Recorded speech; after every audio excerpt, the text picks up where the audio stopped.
Welcome to Wingspan's third episode of Campaign Corner. This week, we are highlighting candidates that are running for county commissioner. There are 6 candidates, 3 Republicans and 3 Democrats, fighting for 3 spots on the New Hanover County Board. We first spoke with Rob Zappel, a current county commissioner, about his role in local government. Commissioner Zappel, can you give me a little overview of the Board of Commissioners? What exactly is it that the board does? Thanks, Xander. Thanks for having me here today. Board of Commissioners sits as a commission. There are 5 commissioners that are elected at large throughout the entire New Hanover County. New Hanover County, of course, is the second smallest county in the state of North Carolina, but we're the third most densely populated. So we've got a lot of people in a small area there. There are 5 jurisdictions in New Hanover County. That's the city of Wilmington, Curie Beach, Carolina Beach, Wrightsville Beach, and the unincorporated portions of New Hanover County. Now, the county commissioners see that the budgets are there, the money, whether it flows from the federal government, the state government, or is it derived from here locally, for most of your essential services. The schools, the K through 12, the Cape Fear Community College is funded by the county commissioners through tax dollars, et cetera. The public library system, the sheriff's department, the fire department in the unincorporated portions of New Hanover County, your public health system, the arboretum, the judicial system, the infrastructure for the judicial system here. So everything that touches your life in an essential infrastructure way as far as government goes flows through the New Hanover County Commissioners. Could you explain to us a little bit how the election process works for the New Hanover County Board of Commissioners? Sure, it's the same process that any elected official has to go through. We have a board of elections, which is independent of the county, although we do fund them, but they act independently. And they're an extension of the state, and on every term, in this case the county commissioners has a 4-year term, and they're staggered so that as in this election cycle there are 3 county commissioners running and 2 that are not. I'm in the middle of my term right now, so I'm not running in this cycle. So every 2 years you have either 2 or 3 county commissioners up for election. You run at large, meaning there are no specific districts that you represent. You represent all the people, including the people in the city of Wilmington, by the way, all 220,000 people in New Hanover County. Then you campaign, generally either Democrat, Republican, or you can run as an independent as well. The interesting breakdown here in New Hanover County is it's about a third, and a third when you see those people how they're registered. About a third, around 50,000 are Republicans, 52,000 are about a third Democrat, and I think it's 49,000 or another third for independent voters, which, by the way, they're the fastest growing numbers. A lot of people are not signing up as Republican and Democrat, signing up as independent, reflecting what's happening actually across our entire nation right now like that. Next, we spoke with several candidates about the campaigning process. We asked each candidate what his or her goals were for the election. Have adequate planning for the growth that we're going to experience. And a lot of the problem with the growth is whereas we're going to grow 60%, we're going to see Pender and Brunswick grow by 100 or 200%. And where are they going to go for shopping? And to go to the beach, they're going to come here. So it's difficult to adequately plan for growth in other counties where it's planned for our county too. But we have serious issues here as far as planning and growth and making sure law enforcement has the adequate training they're needed. And being a product of the public schools and a graduate of UNCW and having a son in the public schools, it's important to me that every child has access to an adequate, equal education, and that's not happening in New Hanover County. We see a lot of schools that are mostly African American and their test scores are way down, and that happened because of the redistricting, whereas commissioners don't redistrict, school boards do, but we need to take a look at that. My goals in running for county commission are several-fold. I am, by nature of what I do every day, am a fiscal conservative and a numbers person. I think it's very important that we keep an eye on tightening our budget, just like I would do at my home or like our citizens do in their own homes. It's important to watch every taxpayer's dollar like it was your own. And that's the first thing I think that is vitally important. We unfortunately can't do everything for everyone, but we certainly do need to have ourselves in a position where that we can make sure that we have enough money to have good schools and to keep us safe. That's what our citizens want more than anything. One of my biggest goals and accomplishments, I think, was when I was chair of our board in 2011. I led our county in its first strategic planning session. The county had not done a strat planning session in over 17 years. Wow. And when I got here, I'm thinking, how can you have a county government running an entire community but not have a planning document and a visioning document to guide where you're going to go? So we hired a consultant. They came in and met with many of our countywide staff and helped us formulate a plan. Then we had a couple-day work session. And out of that, we came up with 8 pillar goals. And one of those was economic development. And so now, for the first time ever in county government, we actually have economic development as a core value in our budget and resources dedicated to economic development and bringing other companies and jobs to our community. Well, 4 years ago when I ran, my goals were to keep a watchful eye on every tax dollar and restore honor and dignity to the board. It's very important to me in the way I live my life and the way I run my business that I keep promises. I keep promises to my family, I keep promises to my clients, and it was extremely important to me to keep promises to the voters that elected me, and I've done that. For 2 years that I was chairman, we didn't raise taxes. Our savings account went up, our bond rating went up, and the last 2 years you've seen some failed leadership where you've had taxes skyrocket, our savings account go down. And so really I want to make the promise again that we're going to restore leadership and honor to this board, and we're going to do it in the right way.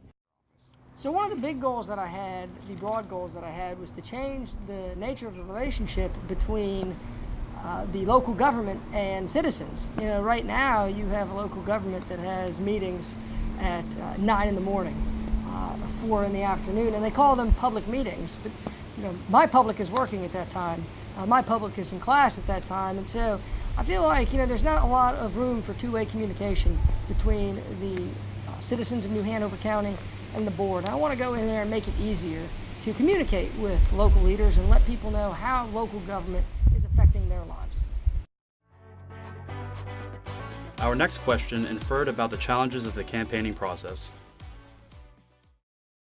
The challenges of the campaign process are just, meeting new people, letting them know what you stand for. Part of that is accomplished by fundraising, and you get criticized if you don't raise money because they say, well, you're not out there in the community. And then when you do raise money, you get criticized by some for raising too much. Right, of course. You strike a balance, and but you have to raise money to put your message on television, put your message on the radio.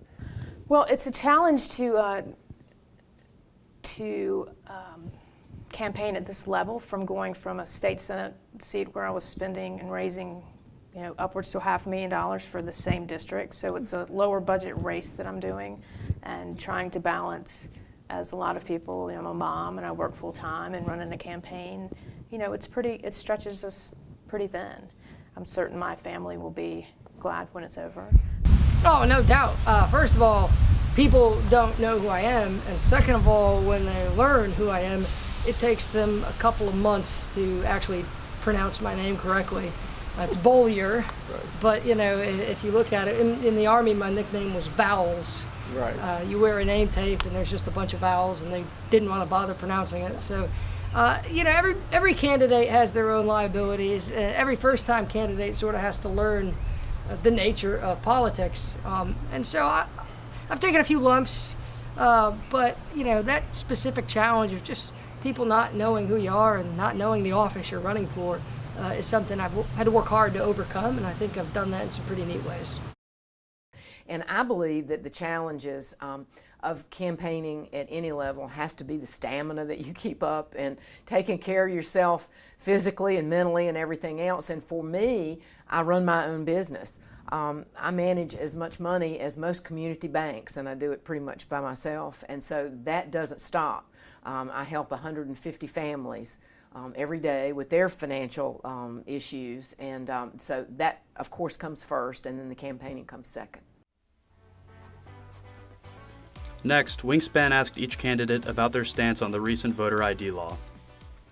Now that it's been repealed by the federal government, I think it's going to enhance turnout. I think that people were getting prepared, getting their IDs. It's unfortunate that the Fourth Circuit Court of Appeals said at our General Assembly with surgical precision we're trying to target African Americans to disenfranchise them from the voting process. And fortunately, those folks at that level recognized that and struck down that law. And you know, to me, the right to vote is something that many people have fought and died for. When you think about the civil rights movement, that is far removed from where we are now in a sense, but there's so many that lost their lives that we all can have the right to vote. The fact that women didn't always have the right to vote. And so I want to make sure that everyone has access to this great thing that makes our country a democracy. I don't think it'll affect it. I mean, people that are going to vote are going to vote. You know, that law was passed at the statewide level. I think it was the right law. I'm disappointed that it was overturned. But, you know, in this day and age with technology the way it is, there should be a basic expectation that when you're exercising the most fundamental of rights we have as American citizens, you ought to be able to prove who you are. It's pretty simple. And it's disappointing that it was overturned. But regardless, I don't think it's going to affect who's going to show up to vote. People are going to be motivated or not motivated, as the case may be, and they're going to show up or they're not. I think they were designed to keep people away from the polls, and I have no problem saying that. I don't think we should mince words when we don't need to. I don't think they're going to have that effect. I think they're going to have the opposite effect.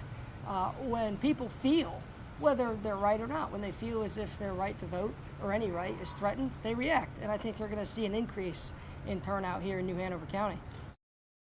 Where it's a double-sided coin here. We live in a world where there's not much anymore that you don't have to show an ID for.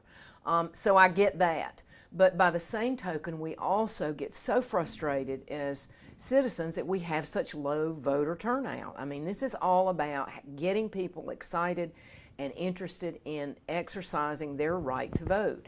And so whatever we can do to encourage that, whether it's longer voting hours or not necessarily requiring a photo ID, although I see both sides of that issue, I think we should do whatever we can to encourage people to vote. It's one of the most important things that people can do that affects their lives, whether they realize it or not. Well, fortunately, the court said that what the General Assembly did was wrong. And what will affect is that the Republicans are still not allowing things like voting after 5 o'clock when people get off work for early voting. You know, it's like from 9 to 5, and there's no Sunday voting, which really hurts the black community because it's a big part of the community to go to church and let's get on the vans and go vote. But you know, we're going to get past that, and we're going to have the vans running on Saturday too. I mean, I think anything you do to try and disenfranchise voters is just wrong.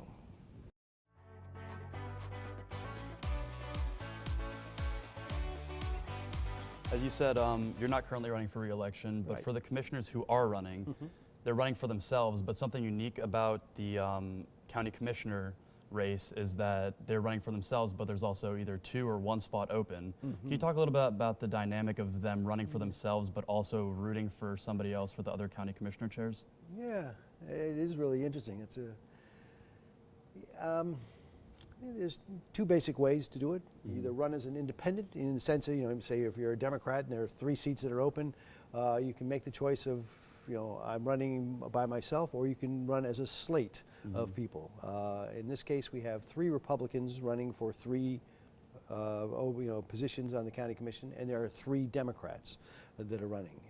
In this race, the Republicans, 2 of the Republicans are basically running together, Pat Kuzek and Woody White, and they've announced that very publicly that they're running together as a team. The 3rd Republican is not and has large differences with the other 2. On the Democratic side, all 3 are running essentially as independent. So when you, as a candidate, you often encourage other people of your party to come to your fundraisers, etc. And each candidate kind of accepts that when they can, or has their own philosophy on whether they will be there to support or not to support. Because I think the inference of your question is that you're essentially running against each other all the way around. So it's something you have in the back of your mind, whether you think you have a stronger chance running with a slate, whether it be 2 or 3, or running as an independent. Our last question asked about how to get a younger audience involved in local politics. I teach at Cape Fear Community College. I've taught here at UNCW. And one of the things that was so distressing was you hear students and they don't believe that people who want to do good things in government can accomplish those things. They don't believe that government can be a place of good where great change can be effected. They just have stopped. And if you live in a democracy and you don't believe that government can be a source of good, you've given up the game. And I think in order to re-engage young people, you need to go where they are. I've done canvases downtown. I have a stamp instead of literature, and when people go, out having beers on the river walk or getting ready for a night out, you go where the fish are. I mean, that's the way fishing works, right? That's what I'm told. That's a great question. I think that what some of the campaigns have done by going on campus and trying to empower students to get involved, to realize that your vote does matter.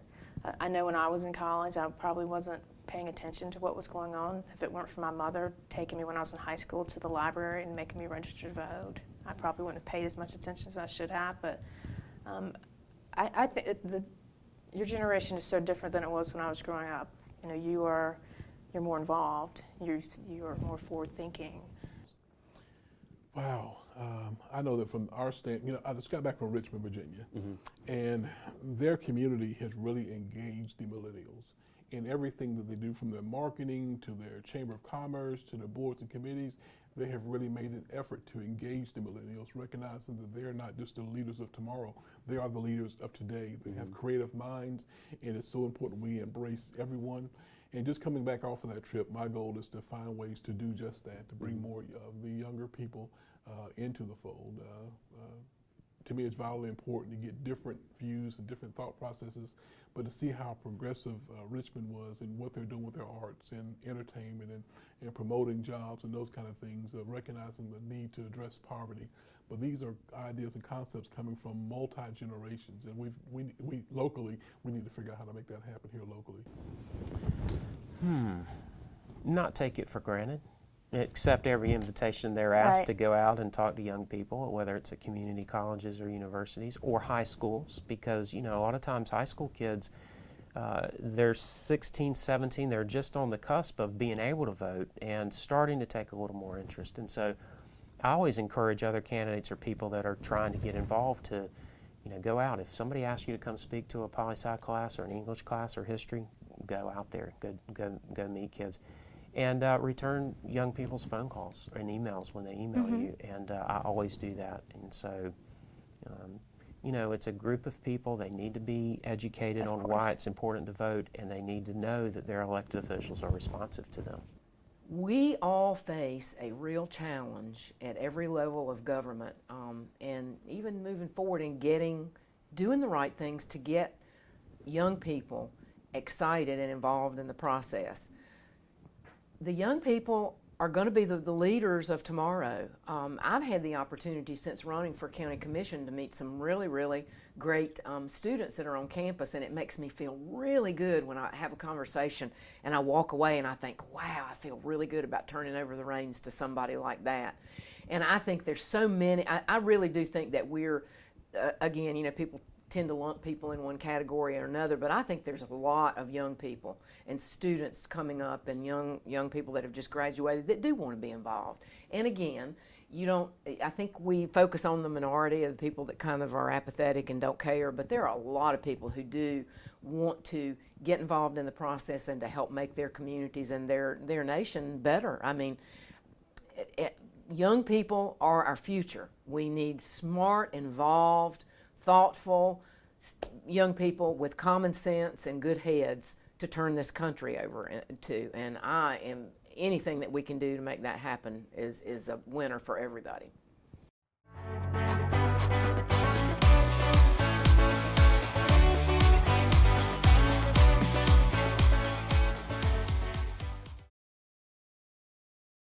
Could you talk about some of the challenges with the campaigning process in New Hanover County specifically with your constituents or just the area? Yard signs. As a candidate, you learn quickly that yard signs are the bane of your existence.